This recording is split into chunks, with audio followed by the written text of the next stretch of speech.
আসসালামু আলাইকুম। AutoCAD basic training এ আজকের পর্বে আমরা শিখব ডাইমেনশন টুল সম্পর্কে। ডাইমেনশন টুল আপনি পাবেন হোম প্যানেলের আন্ডারে।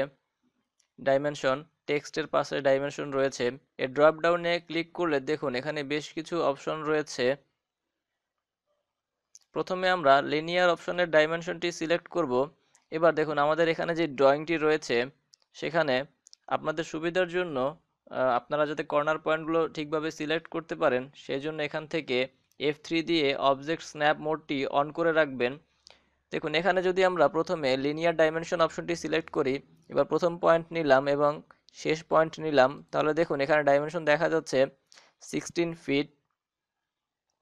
আবার আমরা লিনিয়ার ডাইমেনশনে থাকা অবস্থায় দেখুন এখানে আমাদের ট্রায়াঙ্গেলটি যদি আমরা নিচের বাহুর দৈর্ঘ্য দেখি তাহলে এটি 20 ফিট 9.4 ইঞ্চ।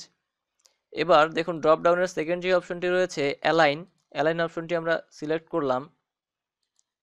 প্রথম পয়েন্ট এবং দ্বিতীয় আরেকটি পয়েন্ট নিলাম। এখন দেখুন এখানেও একই রকম ডাইমেনশন দেখা যাচ্ছে। এখন অ্যালাইন এবং লিনিয়ার ডাইমেনশনের পার্থক্য হলো আমরা যদি এই বাহুতে লিনিয়ার ডাইমেনশন দেই তাহলে দেখুন লিনিয়ার ডাইমেনশনগুলো হরিজন্টাল এবং ভার্টিক্যাল কাজ করবে এবং অ্যালাইন ডাইমেনশনটি কাজ করবে আপনি যে পয়েন্টটি নিলেন অর্থাৎ যে রেখাটি রয়েছে সেই রেখার ভিত্তিতে কাজ করবে। এরপরে দেখুন এখানে আমাদের তৃতীয় যে অপশনটি রয়েছে অ্যাঙ্গুলার অপশন, এটির মাধ্যমে অ্যাঙ্গেল মেজারমেন্ট করা যায়।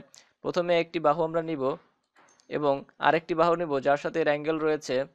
এবার দেখুন এখানে অ্যাঙ্গেল রয়েছে 60 ডিগ্রি।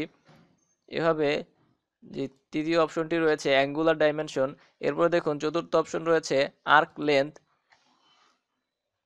অপশনটি এনাবল করে নিয়ে দেখুন এখানে আমাদের একটি আর্ক রয়েছে, আমরা যদি এটিতে সিলেক্ট করি তাহলে দেখুন এখানে আর্কের যেই লেন্থ রয়েছে সেটি দেখা যাচ্ছে।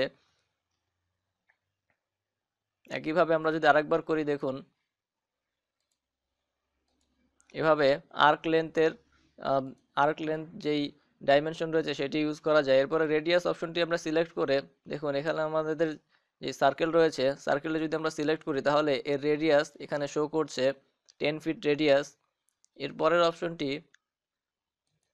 দেখুন এর পরের অপশনটি রয়েছে ডায়ামিটারটি আমরা এনাবল করে নিয়ে আমরা যদি সার্কেলের যে কোনো একটি পয়েন্টে ক্লিক করি তাহলে দেখুন এর ডায়ামিটার দেখা যাচ্ছে 10 ফিট।